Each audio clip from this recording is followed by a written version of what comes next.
우리가 하나님을 갈망하는 이유가 어디에 있습니까? 우리가 왜 예배를 드리고 있습니까? 내가 누구인지 알 때까지 여러분 삶의 목마름이 벗어나지는 못합니다. 우리가 하나님을 모른다라고 한다면 우리가 살아가는 모든 것이 우연한 삶을 살 수밖에 없습니다.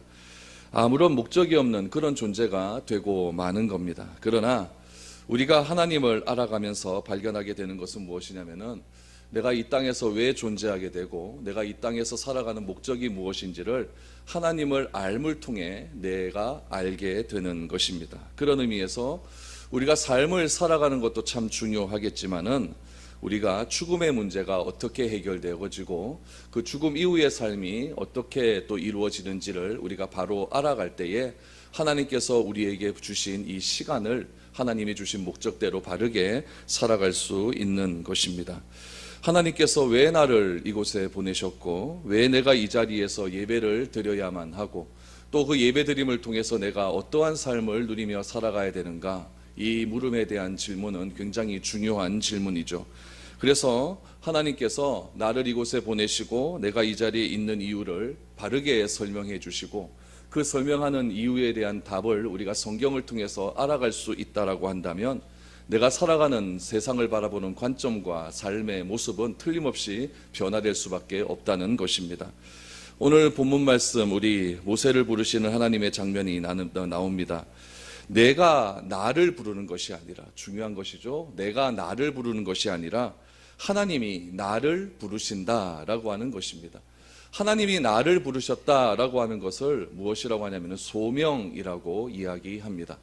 이 소명을 우리 한자로 풀어보면 이렇습니다. 부를 소자에다가 목숨명자를 씁니다. 부를 소 목숨명. 그래서 이 소명이라고 하는 의미는 어떤 의미를 가지고 있냐면은 하나님이 우리의 목숨을 부르시고 하나님이 우리의 목숨을 요구하고 계시고 하나님이 우리의 목숨을 청하고 있다라고 하는 그런 의미가 이 소명이라고 하는 의미에 담겨져 있는 겁니다. 여러분, 세상을 살아가면서 누가 나에게 목숨을 요구할 수가 있겠습니까? 그러나 하나님은 우리 생명의 주인이라고 내가 믿고 있기 때문에 하나님은 우리를 부르실 수가 있다는 이야기입니다. 이 사실을 부인하게 되면 우리는 여기 앉아 있을 이유도 없는 것이고 또 그리스도인이라고 말을 할 이유도 없다는 이야기죠. 그러나 나의 목숨의 주인 되신 하나님께서 나를 부르셨고 나의 목숨을 요구하고 계시고 내 목숨을 사용하겠다라고 우리가 인정하고 그 사실을 믿게 된다라고 한다면 나의 삶은 달라질 수 있는 것이고 내가 세상을 바라보는 관점은 틀림없이 바뀔 수 있다는 것을 기억해야 됩니다. 그렇게 되면 어떤 삶이 일어나게 되느냐? 여러분, 하나님이 받으시지도 않았는데 내가 드렸다고 하나님께 착각하는 일이 없게 된다는 이야기입니다. 내가 드렸는데 내가 많은 것을 하나님께 드렸다라고 생각을 하는데 왜 내 삶 속에서 나에게 이런 어려움이 찾아올까? 내가 하나님께 전심으로 하나님께 드린다고 생각을 해서 내 모든 것을 드렸다라고 생각하는데 왜 나는 되는 일마다 이렇게 되는 일은 하나도 없고 삶 속에서 이런 고난만 찾아올까라고 착각할 수 있다는 이야기입니다. 여러분, 모세를 통해서 우리가 하나님께서 왜 우리를 부르셨고 어떻게 부르셨고 어떻게 만나주셨는지 그 이유를 한번 찾아보았으면 좋겠습니다. 그래서 오늘 우리들의 삶들 속에서도 내가 어떠한 삶을 살아가야 되는가, 내 삶 속에 어떻게 하나님을 드러내는 삶을 살아야 되는가, 오늘 우리 모세를 부르시는 하나님의 이 메시지를 통해서 우리가 다시 한번 점검하며 나갈 수 있는 그런 시간들이 되었으면 좋겠습니다. 먼저 1절 말씀을 한번 보시죠. 모세가 그의 장인 미디안 제사장 이드로의 양떼를 치더니 그때를 광야 서쪽으로 인도하여 하나님의 산 호렙에 이르렀다라고 말합니다. 모세라고 하는 이름의 뜻은 물에서 건져내었다라고 하는 그런 의미가 담겨져 있죠. 모세는 40년간 왕궁에서 왕궁의 교육을 받으면서 그렇게 자라났습니다. 그러다가 히브리인이 이집트의 감독관에 의해서 목숨을 잃는 것을 보고 그 감독관을 모세가 죽이게 되죠. 그리고 그 살인한 일이 들통이 나자 미디안으로 도망을 가게 됩니다. 그럼 미디안이라고 하는 지역이 어딘지를 조금 알아야 됩니다. 지금 이집트, 애굽이라고 하는 지역은 서쪽 끝에 있습니다. 서쪽 끝에 있고 이집트에서 동쪽으로 자꾸 가다 보면 뭐가 나오냐면 홍해가 나오죠. 그 홍해가 어떻게 생겼냐면 이렇게 V자로 생겼어요. 한쪽은 수에즈만이라 그래서 수에즈만이라고 하는 그곳을 모세가 이제 이스라엘 백성들이 그때 넘어가게 되는데 수에즈만이라고 하는 곳이 있고 오른쪽에 이렇게 또 빼쪽하게 튀어나온 곳은 무엇이냐면 아카라반이라고 하는 곳이 있는데 그 아카라반만 옆에 오른쪽 이쪽이 바로 미디안입니다. 그래서 요 만두 사이가 있는데 요 사이를 무슨 뭐라고 하냐면 신의 광야라고 해서 그 신의 광야에 우리 호렙산도 있고 시내산도 있고 뭐 호렙산이라고 불러도 되고 시내산이라고 불러도 되고 뭐 어떤 사람은 다르다고 얘기하고 어떤 사람은 같다고 얘기하고 뭐 중요한 건 그것이 아니지만 그 사이에 하여튼 시내산이 존재하게 됩니다. 지금 모세가 자기가 갈 수 있는 최대한 동쪽으로 가게 된 거죠. 최대한 동쪽에 가서 거기에서 미디안에서 정착을 하게 되는데 미디안의 제사장의 딸을 만나게 됩니다. 그래서 그 딸을 만나서 거기서 가정을 이루고 살아가게 되는 것이죠. 여러분 모세의 입장에서 한번 생각을 해 보십시오. 왕궁의 삶은 어떠했습니까? 화려하고 자기가 할 수 있는 거 다 할 수 있는 그런 삶이었고 좋은 건 먹고 좋은 건 마시면서 그렇게 호화로운 삶을 살았습니다. 그런데 모세가 한순간에 살인자가 되어서 지금 미디안으로 가게 되었다는 것이죠. 이 왕궁에서의 삶과 미디안의 삶은 완전히 땅과 끝에 하늘과 땅의 차이라는 사실을 여러분 알아야 됩니다. 그러면 여러분 모세의 입장에서 생각해 본다면 이렇게 생각할 수가 있죠. 자신은 40대에 자신은 어떤 삶을 살았느냐? 의로운 삶을 살았다라고 충분히 말할 수가 있습니다. 왜 그렇습니까? 내 민족, 내 동족이 지금 죽어가는 것을 본 거예요. 누가 죽입니까? 이방 사람, 이집트 사람이 죽이는 거죠. 나는 의로운 내 동족을 위하여서 그렇게 사람을 죽였다라고 한다면, 요즘 말로 하면 사회 정의를 외쳤다라고 한다면, 사회의 불합리한 일들을 그렇게 외치면서 강하게 투쟁하는 삶을 살았다라고 한다면, 하나님께서 나의 그런 삶을 보시고 의롭게 여겨 주시어서 공의로운 삶이 내 삶을 통해 드러날 수 있도록 하는 것이 너무나 당연한 이치입니다. 근데 하나님은 모세를 어디로 끌고 가시냐면은 사회의 정의를 외치고 자기 민족의 아픔을 또 자기 민족을 괴롭게 하는 그 애굽 사람을 죽였다는 그 이유 하나만으로 모세는 어디로 가게 되었냐면 광야 끝으로 가게 된 거예요. 삶의 현장이 하늘에서 땅으로 뚝 떨어져 버리고 말았다는 이야기죠. 그 40년의 기간 동안에 모세는 과연 어떠한 생각을 하고 살아왔을까요? 여러분들 같으면 어떠한 삶을 살았겠습니까? 저희 집도 한참 잘 살다가 완전히 망한 적이 있어요. 막 2층 집 좋은 집 살다가 반지하로 들어간 적이 있어요. 그때 어린 시절에 제가 느꼈던 감정은 무엇이냐면 야 이거 해도 너무하다 이런 생각을 가지게 되었어요. 모세라고 여러분 그런 생각 안 가졌겠습니까? 모세도 심각했을 것입니다. 어떻게 하나님이 나에게 이럴 수 있었을까? 그 실수 하나가 나의 삶을 어떻게 이렇게 밑바닥까지 떨어뜨릴 수 있었을까? 이런 생각을 하면서 모세는 40년의 기간을 보냈다는 겁니다. 그런 증거가 어디서 나타나냐면은 모세의 아들 이름 짓는 데서 나타납니다. 모세가 미디안의 제사장의 딸과 결혼해서 첫 번째 아들을 낳습니다. 그 아들의 이름이 뭐냐면은 게르솜이라고 하는 아들입니다. 게르솜이라고 하는 아들의 이름의 뜻은 무엇이냐면은 나그네라는 뜻이에요. 나그네. 자기의 인생이 나그네와 같다라는 이야기죠. 어떻게 나는 왕궁에서 자라는 왕자로서 삶을 살았는데 이제는 내 삶이 나그네였다라고 하는 그런 말 속에서 모세의 심정을 알 수가 있는 겁니다. 그런데 첫 번째 아들을 낳고 오랜 시간이 흐르면서 모세가 점점 연단이 되어져 가는 것 같습니다. 그래서 두 번째 아들을 낳는데 두 번째 아들의 이름이 무엇이냐면은 하나님의 도우심이라는 이름의 뜻에 엘리에셀이라고 하는 이름을 짓습니다. 하나님의 도우심이라고 하는 이름의 뜻을 지었다라고 하는 의미는 무엇이냐면 두 가지로 생각할 수가 있겠죠.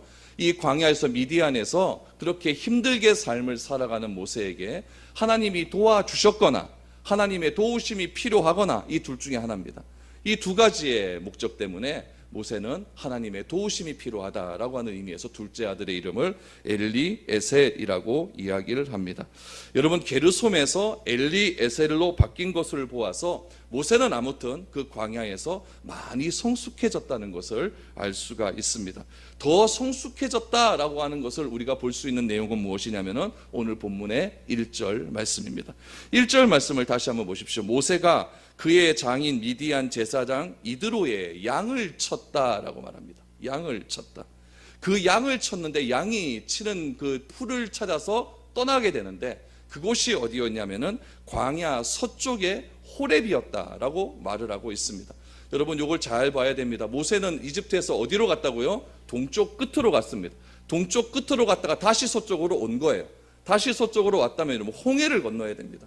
홍해를 건너야 되는데 양을 데리고 홍해를 건너지 못하니까 이 만 끝까지 올라갔다가 다시 내려온 거예요. 다시 내려와서 시내 반도에 있는 무엇을 어디에 도착하게 되냐면은 호렙산에 도착하게 되었다라는 이야기죠. 여기서 여러분 중요한 사실 하나가 있습니다. 모세가 호렙산에 왜 갔냐는 거예요. 호렙산에 하나님 만나러 갔습니까? 아니에요. 호렙산에 은혜 받으러 갔습니까? 아니에요. 모세가 호렙산에 간 이유는 무엇이냐면은 양을 치러 갔습니다. 이 이야기는 무엇이냐면은 모세가 심한 어려운 삶을 살았지만, 격동의 삶을 살았지만 그의 삶 가운데 일상생활 속에 최선을 다하는 삶을 살고 있었다라는 것을 보여주는 대목입니다. 여러분 이 양떼는 누구 겁니까? 모세 겁니까? 장인 겁니까? 장인 겁니다. 장인이 누구에게 양을 좀 치라고 맡겨준 거예요? 모세에게, 사위에게 양을 좀 치라고 맡겨준 거예요. 그럼 이거 내가 아무리 열심히 일해봐야 나한테 돌아오는 것은 별로 없습니다. 재산은 누구에게 다 갑니까? 장인에게 다 가버리는 거예요. 그럼에도 불구하고 모세는 어떠한 삶을 살았느냐? 최선을 다하는 삶을 살았다는 거예요. 비록 그 양을 치어서 양이 새끼를 쳐서 재산이 증식되어서 그 재산이 나에게 오지 않는다 할지라도 모세는 자기가 맡은 일에 책임을 질 줄 아는 사람이었다라고 이야기합니다. 저도 부목사 생활을 한 10년 가까이 했습니다. 10년 가까이 하면서 매일 들었던 얘기가 뭐냐면 담임 목사님이 이런 얘기예요. 네 부목사 때 담임 목사와 같은 책임감을 가지지 않고 그렇게 목회를 하지 않으면은 담임 목사 돼도 헛방이 돼. 이런 얘기를 정말 많이 들었습니다. 그런데 부목사들 앞만 봐도 담임 목사와 같은 책임감이 오지를 않습니다. 왜 그렇습니까? 마음가짐부터가 다르기 때문에 그렇죠. 지금은 제가 책임감이 굉장히 높습니다. 예, 이게 달라지더라고요. 이게 달라져요. 모세는 그런 마음이 있었던 거예요. 여러분 책임이라고 하는 말의 뜻이 무엇이냐면은 누군가의 부름에 성실하게 응답하는 태도를 이야기합니다. 누군가의 부름에 성실하게 응답하는 태도. 모세는 자기 장인으로부터 양떼를 보살피라라고 하는 책임을 받았죠. 그 양떼는 비록 자신의 소유였지만 날마다 성실의 삶을 살아갔습니다. 여러분 여기서 알 수 있는 사실은 무엇이냐면은 모세는 일상생활 속에 영성이 있었다는 이야기예요. 비록 그의 삶이 하늘에서 땅으로 떨어졌다 할지라도, 그의 삶이 힘들고 고난한 삶이라고 할지라도 그의 일상의 삶들 속에서 하나님을 찾으려고 하는 마음이 있었고, 하나님을 갈망하려고 하는 그런 마음이 있었고, 책임감 있는 그런 마음이 있었기 때문에 게르솜에서 엘리에셀로 바뀌어가는 그런 삶의 과정이 이 일상의 영성으로 나타날 수 있다는 이야기입니다. 여러분 우리도 마찬가지입니다. 우리도 예배드리는 태도는 다 똑같습니다. 중요한 것은 무엇이냐면은 우리 일상 가운데 하나님께서 반드시 우리의 삶을 지켜보시고 있다라고 하는 사실을 항상 기억하며 살아가야 됩니다. 여러분 모세가 어디를 가든지 하나님은 모세를 지켜보고 있었습니다. 모세가 살인하는 그 살인의 현장 속에서도 하나님은 모세를 보시고 계셨고, 모세가 갈대 상자에서 죽을 고비를 넘겨가면서 그렇게 나일강에 흘러가고 있는 그 순간에도 하나님은 모세를 지켜보시고 계셨고, 또한 태어나지도 않는 그 순간 속에서도 하나님은 모세를 아시고 기억하고 있었다는 이야기입니다. 모세가 어디에 갔든지 하나님은 모세를 보시고 기억하고 있었습니다. 여러분 이것을 인정하는 것, 내가 교회에서의 삶뿐만 아니라 내가 교회 밖에서의 삶들 속에서도 하나님이 나를 보시고 있고, 하나님은 나를 지키시고 있고, 하나님이 나를 인정하고 있다는 것을 받아들이는 것, 그것이 여러분 신앙이고 그것이 여러분 믿음이라는 사실을 우리는 꼭 기억해야 됩니다. 이것을 내가 인정하지 않게 되면, 이것을 내가 기억하지 않게 되면 우리는 어떻게 되느냐? 한순간에 위선자가 될 수밖에 없다는 이야기입니다.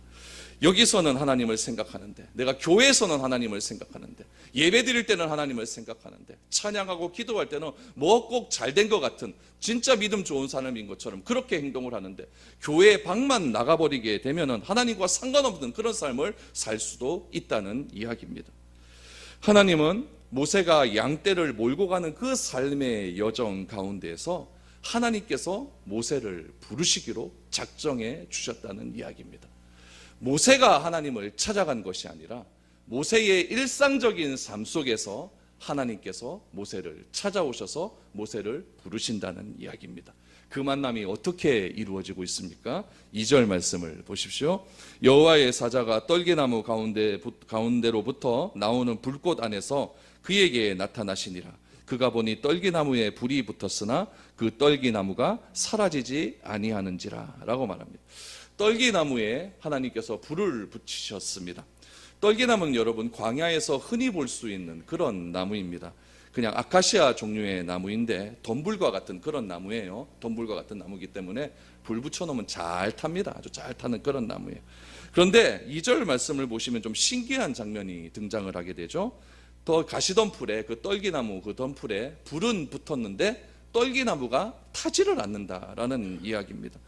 여러분 이것은 왜 그럴까요? 이 불이 하나님의 불이기 때문에 그렇습니다.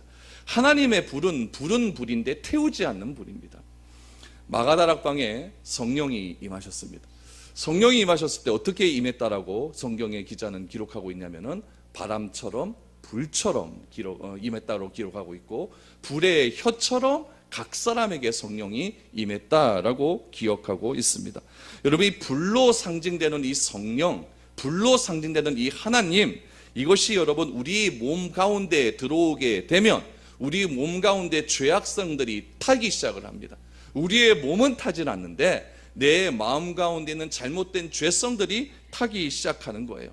질투함이 타기 시작하고 시기스러움이 타기 시작하고 짜증냄, 화냄, 분노함들 이런 것들이 타기 시작하긴 하는 겁니다. 그러므로 우리가 예배드릴 때 우리가 무엇을 해야 되느냐? 하나님의 성령의 불의 씨앗이 불꽃이 우리 가운데 들어오는 것을 경험해야 됩니다. 찬송함으로 기도할 때, 말씀 들을 때에 하나님의 불이 내 가운데 들어와야 됩니다.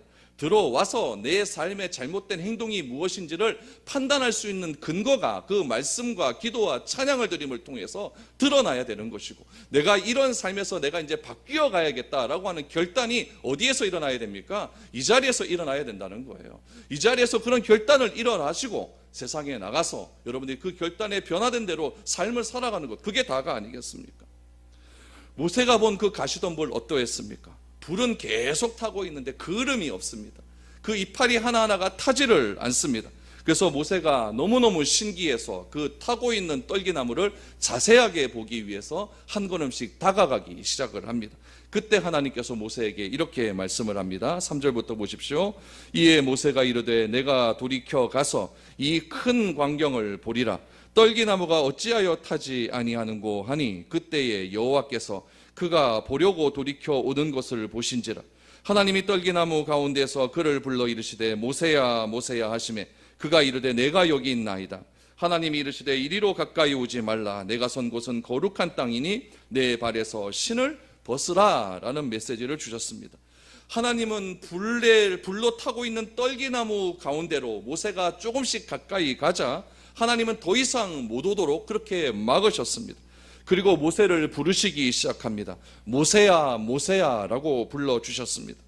모세를 부르신 하나님께서는 뭐라고 말씀하십니까? 이 떨기나무 앞으로 가까이 오지 말아라 라고 말합니다. 왜냐하면 그곳은 거룩한 땅이기 때문에 내 발에서 신을 벗으라 라고 메시지를 주셨습니다. 여러분, 우리가 하나님이 부르셨는데 부르신다고 하나님께 가까이 가면 제명에 못 삽니다. 성경에 보면은 하나님을 보고 하나님을 만난 자는 다 죽습니다. 그 자리에서 죽습니다. 왜 그렇습니까? 하나님은 거룩하고 우리는 죄인이기 때문에 그렇습니다. 그런데 하나님께서 그리스도의 보혈로 우리를 덮어 주셨습니다. 그래서 그 죄를 가리워 주신 것입니다. 그렇기 때문에 하나님께서 우리를 부르실 때 그 이유 때문에 내가 하나님께 나아갈 수 있는 것이지, 그렇지 않으면 다 죽고 만다는 이야기입니다. 하나님께서는 우리를 왜 불러주셨습니까? 이유는 딱 하나입니다. 우리에게 꺼지지 않는 불을 내 심령 속에 주시기 위해서 우리를 불러주신 것입니다.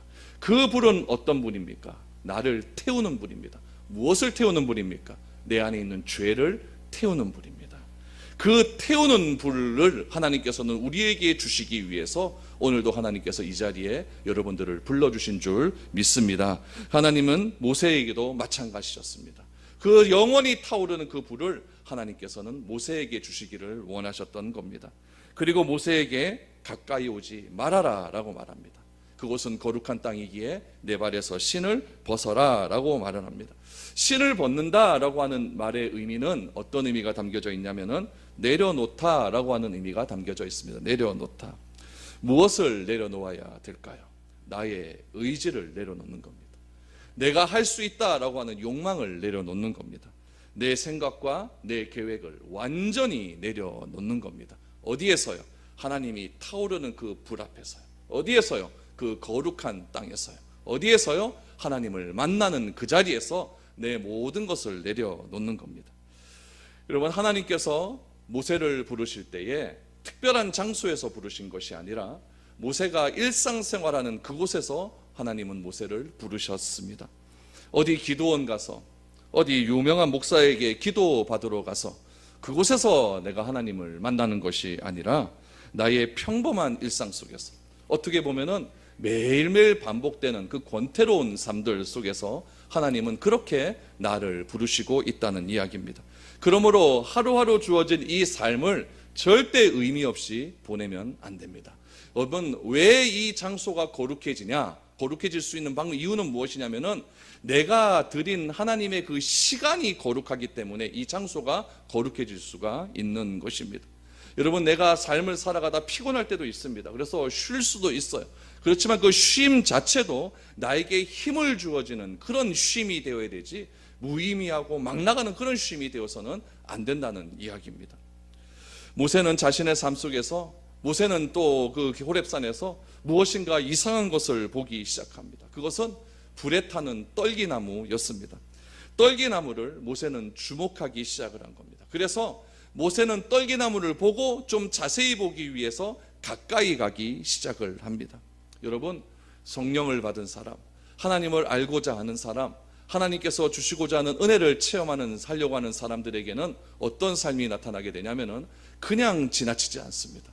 무엇인가 내 삶 속에서 이상한 것, 무엇인가 내 삶 가운데 다가오는 어떤 한 사람, 그 사람이 주시는 어떤 말들, 그 말을 허투루 듣지 않는다는 이야기죠.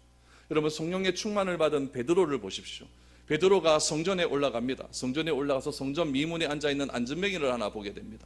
여러분, 그 안전뱅이는 매일같이 앉아 있었습니다.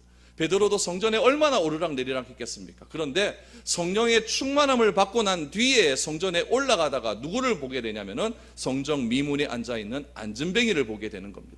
평상시는 보이지 않던 사람이 보이게 되는 것입니다. 그 사람은 무엇을 구걸합니까? 하루 먹을 돈을 달라고 구걸을 하는데 베드로의 눈에서 주목하여 보니, 사도행전에 보니까 주목하여 봤다는 거예요. 자세히 봤다는 거예요. 주목하여 보니 그 사람에게 필요한 것은 돈이 아니라, 베드로 마음 가운데 있는 돈은 없지만 예수 그리스도의 이름이 더 필요하다는 것을 베드로가 주목하여 보니 알게 되었다는 거예요. 그래서 베드로가 말하지 않습니까? 은과 금은 내게 없다. 그러나 내 안에 있는 그리스도 예수의 이름을 너에게 줄 테니까 일어나 걸어라 라고 말을 하지 않습니까? 그 안전뱅이는 그 말을 듣고 일어나 걷기 시작을 했던 겁니다.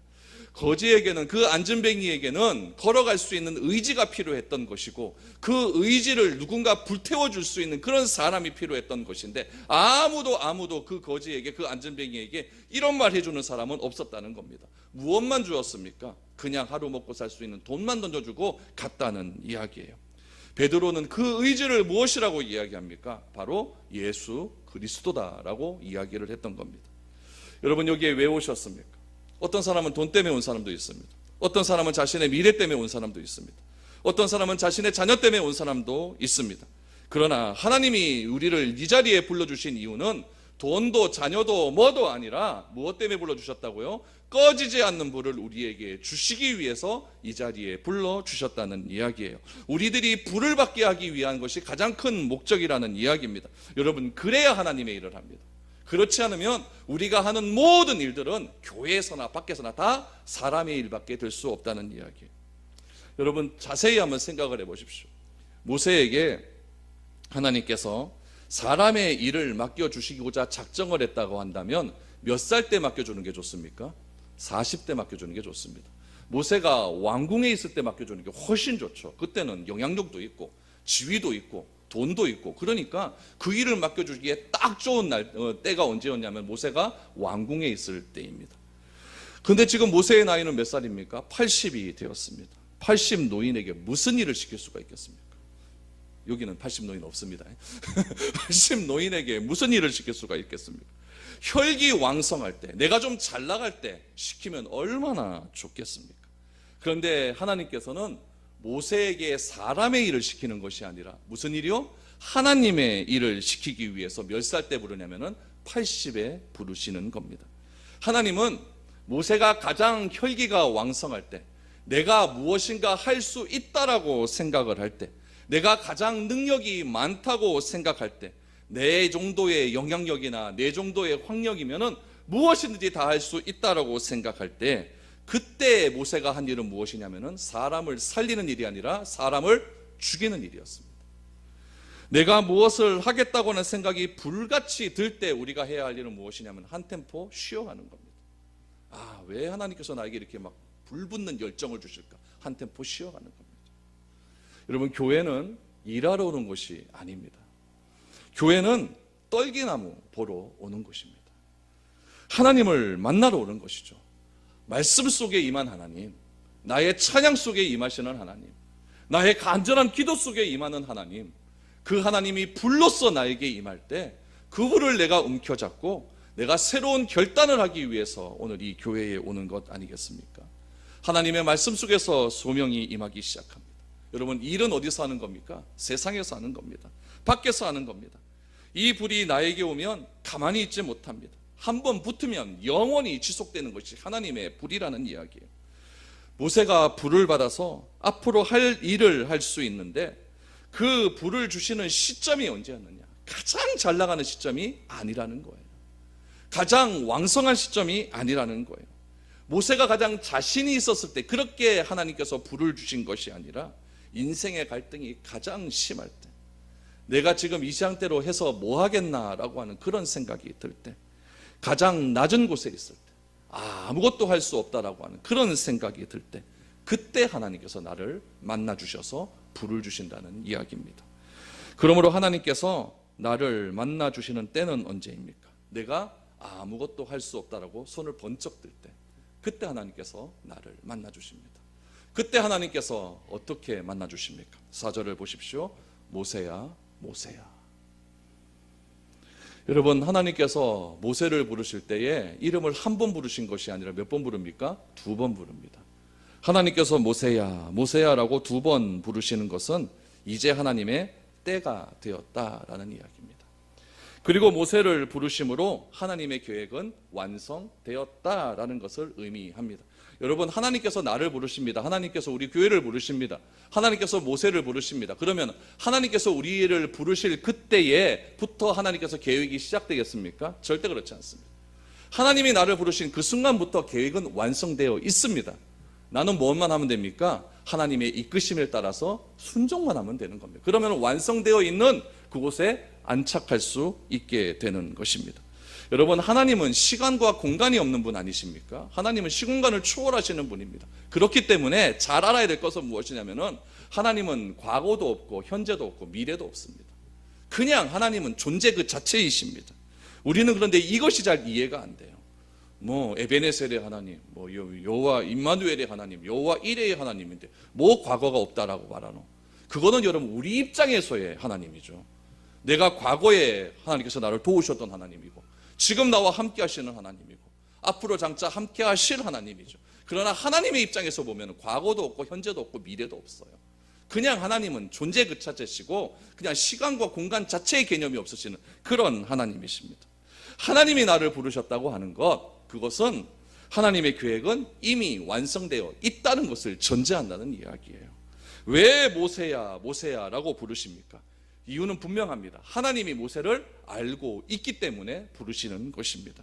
하나님은 절대 여러분들을 숫자로 부르시지 않습니다. 오늘 이 자리에 모인 몇 명 중에 한 사람 이렇게 부르시는 것이 아니라, 하나님은 여러분들의 이름을 손바닥에 항상 세워놓고 내 이름을 항상 기억하고 계시며, 오늘 이 시간도 하나님은 나를 부르시고 있는 겁니다. 모세야, 모세야 2번 부르지 않습니까? 하나님은 중요할 때 꼭 2번 부릅니다. 사무엘아, 사무엘아. 사울을 부를 때 어떻게 부르십니까? 사울아, 사울아. 그러니까 한 번 부르면 좀 더 생각해 보십시오. 왜 날 한 번만 부르는가? 사울아, 사울아. 모세야, 모세야. 꼭 두 번 부르십니다. 하나님은 여러분들이 교회에서 무엇을 했다라고 하는 종교적인 업적을 갖고 부르지 않습니다. 하나님은 여러분들의 존재를 아시는 분입니다. 하나님은 여러분들의 삶을 아시는 분이시고, 하나님은 여러분들의 모든 것을 아시는 분이시기 때문에 여러분들의 이름을 불러주십니다. 모세야, 모세야. 하나님께서 우리의 이름을 불러주시고 우리를 다시 한번 새롭게 하시는 그런 계기를 삼으셨다라는 것은 하나님의 뜻이 이제는 결정되었다라는 이야기죠. 하나님은 모세를 부르실 때에도, 사무엘을 부르실 때에도, 아브라함을 부르실 때에도, 또 사울을 부르실 때에도 언제나 그렇게 나를 찾아오셔서 나의 모든 것이 완성되었음을 선언하고 계시는 것입니다. 여러분, 내가 아무것도 할 수 없다는 것을 깨달을 때, 나는 아무것도 할 수 없는 사람이라는 것을 깨달을 때 하나님께서 나를 부르신다는 사실을 꼭 기억하십시오. 모세는 그렇게 하루하루를 살았던 사람이었습니다. 모세는 자기가 할 수 있다고 생각한 40대에는 사람을 죽이는 일을 했습니다. 그러나 아무것도 할 수 없던 그런 모세가 되었을 때 성경은 모세를 이렇게 평가합니다. 모세는 온유하고 겸손한 사람이었다라고 말을 합니다. 여러분, 이것은 마음이 가난해졌다라는 것을 의미하는 것이죠. 그런 마음 가운데 하나님께서 만나주시고 복을 내려주시는 겁니다. 저는 여러분들의 마음도 심령이 가난해질 수 있기를 축복합니다. 심령이 가난한 자는 하나님을 볼 것이다 라고 그렇게 말하지 않습니까? 여러분, 모세를 그때 쓰시기로 결정을 하고 모세야, 모세야 라고 부르셨을 때 우리가 해야 할 일은 무엇일까요? 우리의 답은 어떻게 해야 될까요? 네, 제가 여기 있습니다 라고 답할 수 있어야 됩니다. 내가 여기 있다라고 말할 수 있다라는 것은 나의 존재 자체를 드리는 겁니다. 소명은 무엇을 드리는 거라 그랬습니까? 나의 목숨을 드리는 거라 했습니다. 하나님은 내 돈이 필요한 분이 아닙니다. 하나님은 내 건강, 내가 하는 일들, 모인 숫자, 이것이 필요한 분이 아닙니다. 하나님은 여러분 그런 것에 별 관심이 없습니다. 그럼에도 불구하고 하나님께서 나를 부르셨기 때문에 내가 해야 할 일은 무엇이냐면은 끝까지 하나님께서 주신 그 불을 붙들고 시험에 들지 않는 불로, 상처받지 않는 그러한 불로, 항상 하나님의 불이 활활 타오를 수 있도록 그렇게 유지되는 그런 불로 유지하면서 살아가는 것이 필요하다는 이야기입니다. 여러분, 교회라고 하는 것은 하나님의 얼굴 아닙니까? 교회는 하나님의 영광이 아닙니까? 교회는 하나님의 불이 타는 그런 장소입니다. 여러분들이 교회에 와서 해야 할 것이 무엇이냐면은 기도를 하고 찬양을 하고 말씀을 들으면서 하나님께서 주시는 그 불을 내 마음 가운데 새겨서 그 불을 가지고 밖으로 나아가시면 됩니다. 밖으로 나아가서 양을 잡아먹든지 양을 치든지 양을 팔든지 그건 여러분 알아서 하시고, 오늘 이 자리에서 해야 할 일은 무엇이라고요? 불을 붙여가 가야 된다는 이야기예요. 하나님이 모세를 만나주신 하나님께서 신을 벗게 하셨습니다. 그리고 모든 것을 다 내려놓게 하셨습니다. 여기에 여러분 중요한 메시지 하나가 있습니다. 여러분, 나는 아무것도 아니다, 나는 아무것도 할 수 없습니다 라고 하는 그런 고백은 참 좋습니다.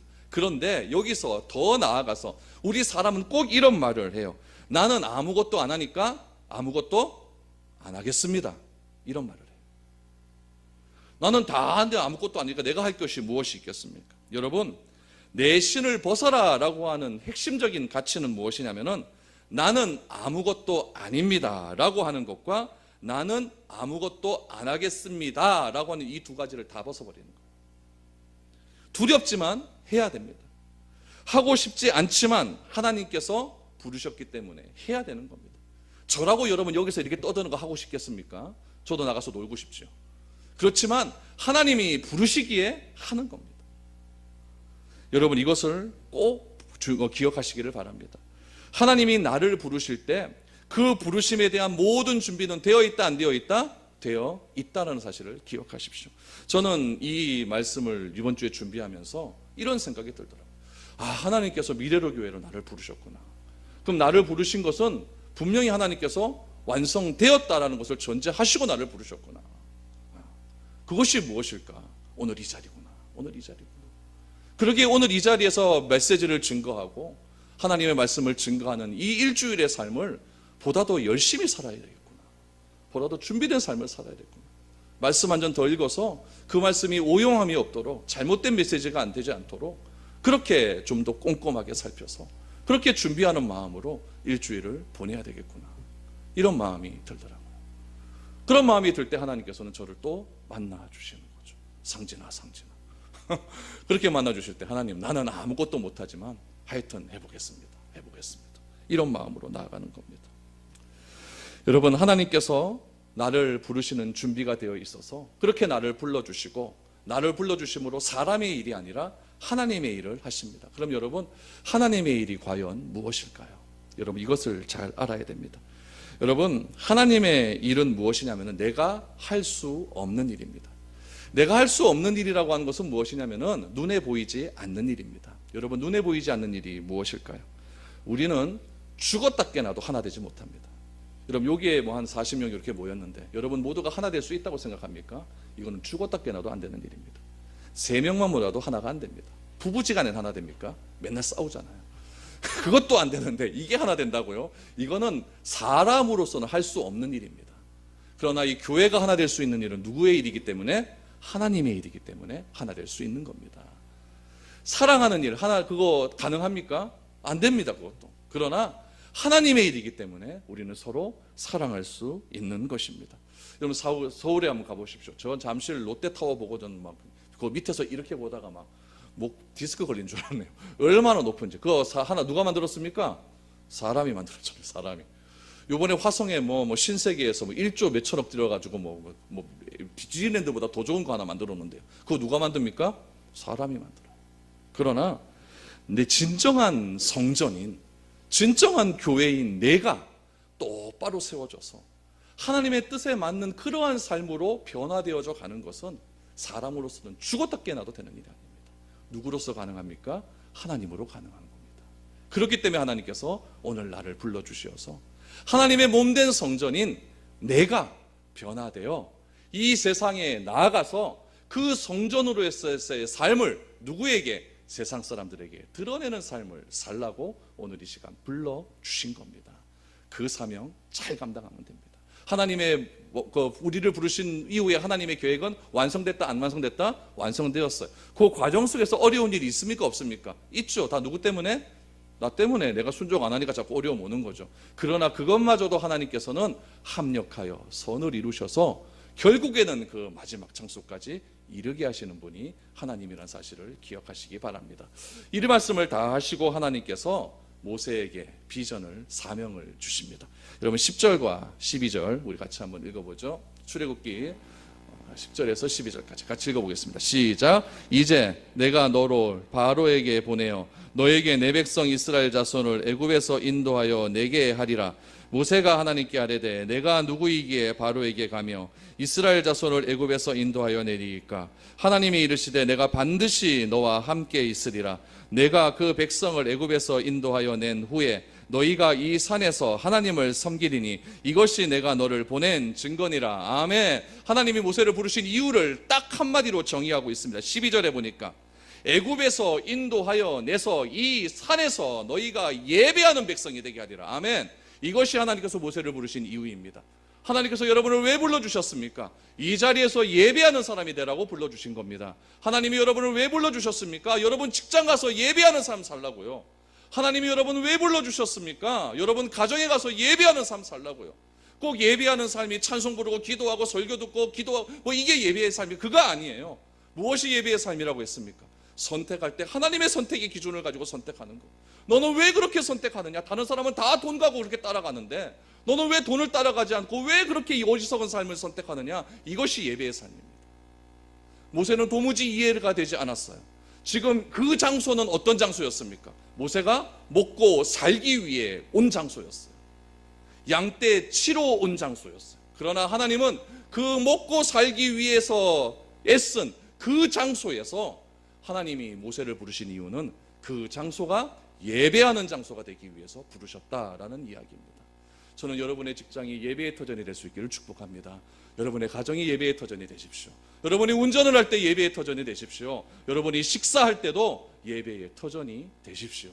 오늘 이 자리에서 예배 드리고 난 다음에 식사하고 교제할 때도 그 교제함이 예배의 터전이 되십시오. 그 일을 하라고 하나님은 우리를 불러주셨고, 그 일을 하라고 하나님의 일을 하라고 우리를 불러주셨고, 하나님의 일 잘하라고 말씀 듣고 기도하고 예배 드리게 하시고, 하나님의 일 잘하라고, 그래서 하나님이 원하시는 하나 되고 사랑하는 그런 공동체가 되라고 오늘 이 자리에 우리를 불러주신 것입니다. 저는 모세를 부르신 하나님을 바로 알게 됨을 통하여서 하나님께서 우리 미래로 교회에 왜 여러분들을 불러주셔서 예배하게 하시는가, 그 이유를 다시 한번 알아갈 수 있기를 축복합니다. 하나님께서 계획하신 꿈은 반드시 하나님의 능력으로 이루어집니다. 이 사실을 믿고 하나님의 불의 능력을 받아서 하나님의 기뻐하시는 삶으로 변화되어져 가는 것, 그것이 여러분 그리스도인의 삶입니다.